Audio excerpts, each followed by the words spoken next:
இன்றைய இறை வார்த்தை.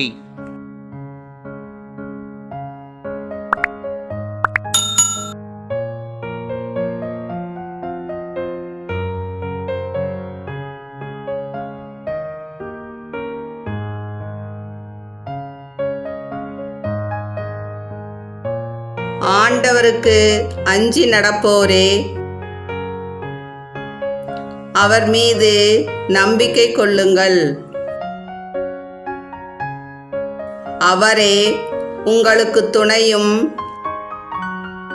கேடயமும் ஆவார்.